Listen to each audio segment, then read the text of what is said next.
Let me tell you about my brother Jacob. Though we share the same last name, we could not be more different. I am 47, he is 29, 18 years my junior. I live in the Northeast, he lives in the Midwest. I am named Moshe in Hebrew after my late grandfather, Morris Blake, Zichrono Livracha, may his memory be for a blessing. He is named for his late grandfather, the Reverend Jacob Blake Sr., a civil rights activist. I am a Jew. I don't know anything about my brother Jacob's religion, what God he prays to, what tribe he affiliates with.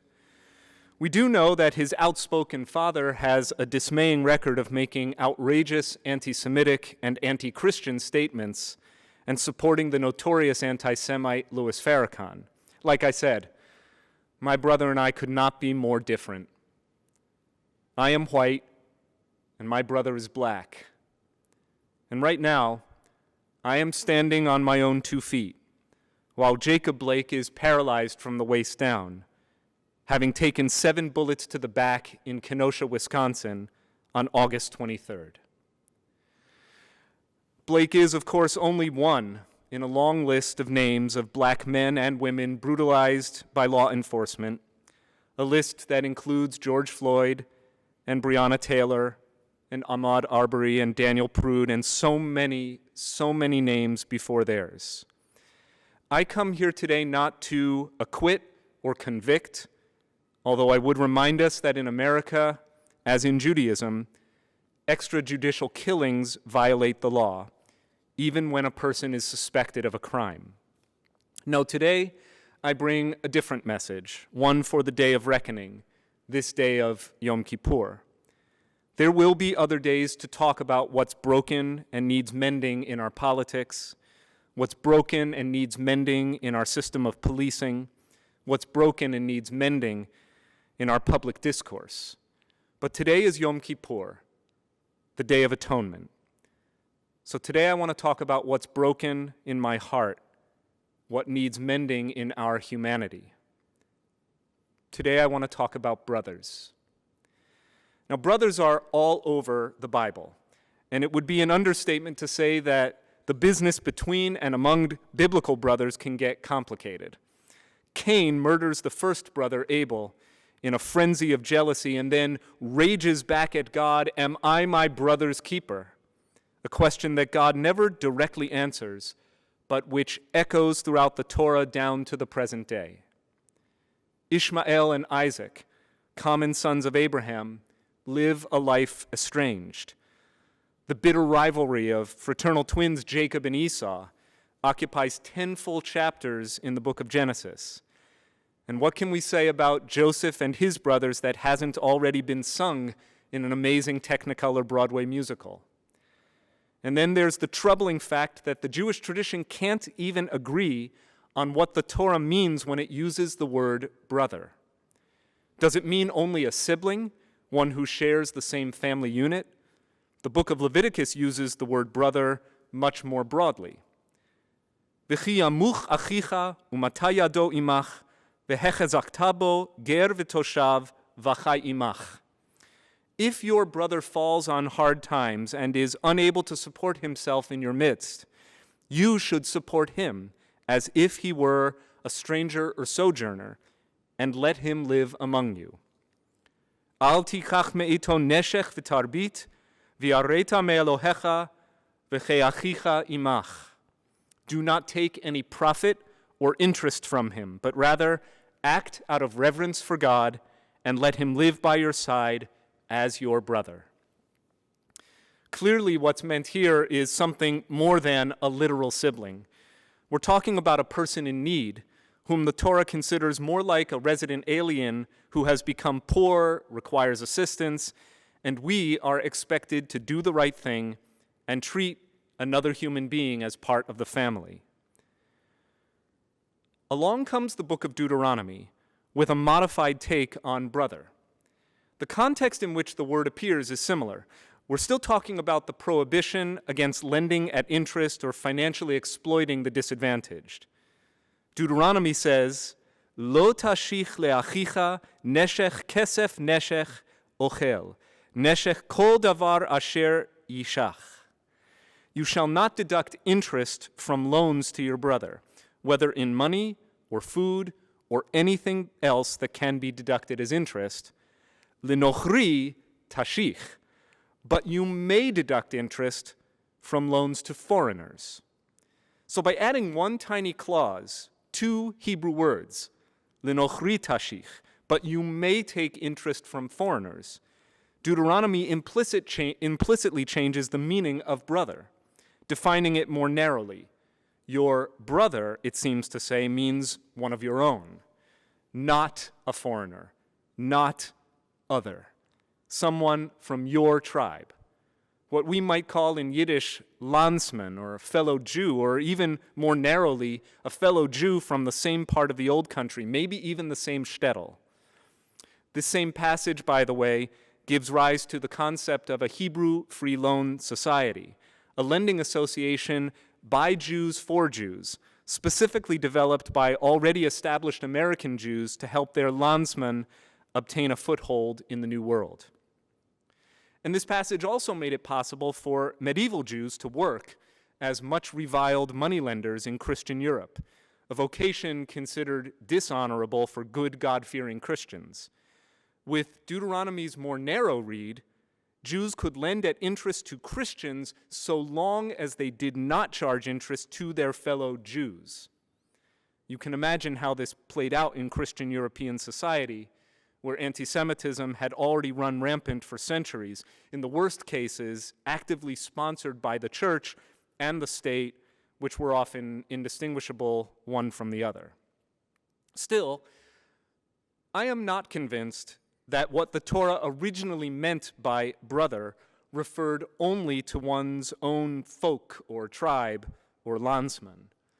The book of Leviticus, by not qualifying the term at all, by simply saying, let the needy live by your side as your brother, without any special treatment stipulated for fellow Jews, nor exceptions made for non-Jews, suggests to me that at its most noble and expansive, our Torah tradition sees every human being as our brother, our sister.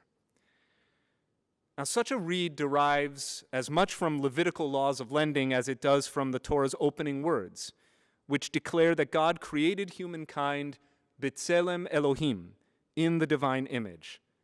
Male and female, God created them. Every human being, of every color and creed, ethnicity, and nationality. Every human being, of every state and social station, every gender and sexual orientation, every ability and disability. Every human being of every size and shape, age and language, every human being might be my brother, my sister. Surely by beginning with this lofty declaration, the Torah wished to set out its overarching vision for humanity. Am I my brother's keeper? Cain's question is still alive, and each of us must answer with our actions. So how shall we respond to the manacled and the maimed, the marginalized and the murdered, when we see their faces on TV? Do we see them and think other or brother, stranger or sister? Which impulse will we follow? Before you answer, let me share with you a Yom Kippur story from the Yerushalmi, the so-called Jerusalem Talmud, which was compiled in the Galilee around the same time that its more famous sibling, the Bavli or Babylonian Talmud, was being written in Babylonia. This is a story about a venerated teacher of Torah named Shimon ben Shetach, and it goes like this. Shimon ben Shetach was struggling in the cotton business. His student said, "Rabbi, let us buy you a donkey to ease your travels so that you won't have to work so hard." They went and bought a donkey from a Gentile, which happened to have a precious pearl tucked away in the saddlebag hanging from around its neck. They returned to Shimon gleefully, saying, "With this good luck, you'll never have to work again." When Shimon learned about the pearl, he asked his students whether the Gentile had known of it at the time of sale. When they said no, he ordered them to return the jewel. So far, so good. Here we have a master teacher of Torah living out Torah values. Shimon assesses a case of potential fraud here, that his students have taken something of value from another person without the seller's knowledge, and he orders the property returned. But listen to how his students respond. Well trained in the intricate study of Jewish texts, Shimon's disciples know a thing or two about how to argue with their rabbi. They quote another teaching right back at him, with an impressive pedigree of rabbis to back them up. They retort, "But did not Rav Huna Bivi Bar Gozlan teach in the name of Rav, and authorized by none other than the great Rabbi Yehuda Hanasi, that even if we agree that outright stealing from a heathen is forbidden, nonetheless appropriating his lost property is totally permitted?" Now, Shimon's students are no dummies. They are also no saints. When they made the purchase of the donkey and found this precious jewel in its saddlebag, don't you think it occurred to them that keeping it was, well, not exactly kosher? So they come up with a way to rationalize their decision. They think to themselves, this Gentile who sold us his donkey, it's not as if he's our brother. He is other. What difference does it make if we profit from his loss, especially if he doesn't even realize what's happened? What's the harm?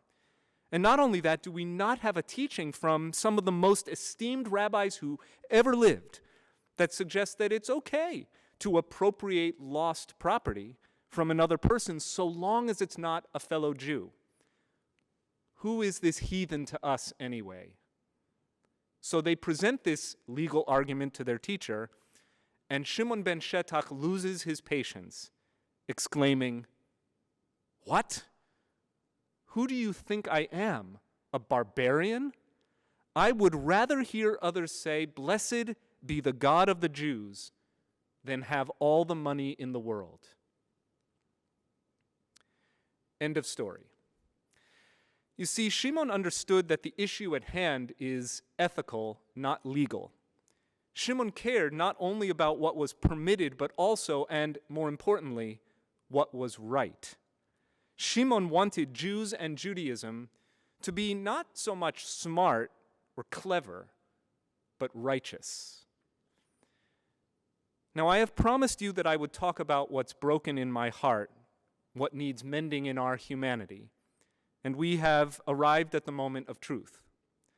Because as I studied the story of Shimon and his disciples, I realized that no matter how much I wish that our religious tradition would declare unanimously, consistently, and unequivocally that the word brother always and forever means any other member of the human family, I arrive at a different conclusion, a more complicated conclusion, a conclusion that requires each of us to search our hearts, which is that Judaism, which rarely gives anything less than two opinions for any big question, offers two competing outlooks, two perspectives at odds with each other. On the one hand, the universal, to see ourselves first and foremost as part of all humankind, and on the other hand, the particular, to see ourselves first and foremost as part of a small and specific group of people, one with a unique history and destiny, different from everyone else. Come to think of it, we Jews need both outlooks, the universal and the particular, the global and the tribal. Without a tribal outlook, we miss the beauty and power of our specific religious tradition, our Torah, our ways of expressing ourselves, our language and culture, and holidays and foods and music, our calendar and our customs, our mores and our mitzvot. And without a global outlook, we miss the overarching function of Judaism, what the rabbis called litaken olam b'malchut shaddai, to restore the world under the sovereignty of the divine, or tikkun olam for short. With only a tribal outlook, everyone else becomes other. Only my fellow Jews are brother. Or worse, we subdivide ourselves into smaller and smaller clans with pettier and pettier distinctions and definitions. only my landsmen, only the landsmen from my shtetl, only the ones who affiliate the way I do, Reform or Conservative or Orthodox or Reconstructionist or Renewal, only the ones who come to Shabbat services or Torah study or Freebirds events, or who have the same teacher as my kids do, only the ones who support Israel the way I do, or who vote the way I do. They are my brothers. The others are just that, other. Keep this up, and we end up like Cain, wiping our hands of our brother's blood. But the fact remains that Judaism gives us both the choice and the textual justification for how we shall view every human being, either as brother or other, either as a member of the family or as part of the human family. It's easy for me, I think, easy for all of us, to look at Jacob Blake and see other. Somewhere along the way, our paths diverged. His ancestors came to America under very different circumstances from mine. Both of our great and great-great-grandparents were surely persecuted minorities, but our family's destinies in America took different roads. The fact of our shared surname is, at the end of the day, nothing more than a coincidence. My ancestors did not come to these shores with the name Blake, of course. In the old country, it was Blecher, Yiddish for tinsmith. When my paternal great-grandfather, Avram Blecher, emigrated from Russia at the turn of the 20th century, he arrived through Ellis Island. Believing that America was a country in which a Jew could openly be a Jew, he determined that he would in fact be a top Jew, a Kohen. His documentation was altered so that he assumed the surname Cohen, under which Abraham Cohen lived, married, and had children, of whom my grandfather Morris Cohen was one. Undeniably bright and ambitious, and having attained a high school diploma, my grandfather nonetheless could find nothing better than menial employment. He and two of his brothers, Harold and William, correctly deduced that the name Cohen was not an asset in the troubled years of World War II, and they had it changed back to the original Blecher with an important modification. They now shared a surname with a famous and decidedly non-Jewish English poet. Within weeks, Morris Cohen, rechristened Mo Blake, found employment at the Trenton Pipe and Nipple Company, a vital war industry supplying the Navy, and he soon became plant superintendent. But then again, as Rabbi Reeser taught us in his Rosh Hashanah remarks, American Jews seeking to assimilate in the post-war years into a white Christian milieu have always had an advantage over our black brothers and sisters. Like most American Jews of the post-war era, my grandparents, parents, and I have all benefited from being seen as white. My family had an opportunity to change their name. Jacob Blake and his family will never have the opportunity to change the color of their skin. So today I ask for us to reckon with the choice before us. How in this new year, in a world riven by division, will we regard our fellow human beings as other or brother, sister or stranger? I do not know if asking this question will mend the brokenness in our world, but I do think we can use this Yom Kippur to work on what's broken in our hearts. If the earth were your body, you would be able to feel the many areas where it is suffering, says Zen master Thich Nhat Hanh. Compassion begins with the awareness of suffering. Empathy comes from the hurt places in me that recognize the hurt places in you. My own broken heart will begin to heal when the world sees the bond between Blakes as deriving from the fundamental fact of our shared humanity and not the coincidence of our shared surnames. I began by saying that my brother and I could not be more different. I conclude by saying that we, brothers and sisters, each of us, all of us, could not be more the same. Jacob Blake deserves to be standing upright on his own 2 feet the same way I stand before you today. Each one of us deserves to fulfill our human potential as reflections of God, creatures made in the divine image. For the essential truth of existence is this, that there is only one thing, and we are all it. So on this morning of Yom Kippur, let us give thanks. First to our Jewish tradition, which teaches us the value in perspectives both particular and universal, both local and global. Let us give thanks as well for having reached another day of atonement, still alive, and perhaps a little wiser, a little more humane, and a whole lot more inspired to do God's work here on earth in the new year. And let us give thanks above all to the eternal, in whose unity every difference becomes part of the grand mosaic of life, in whose totality each one, each individual life, every nerve ending and every ocean, every beating heart and every pulsing star becomes part of the one. Blessed be the God of the Jews. Blessed be the God of the human family. Blessed be the God of creation.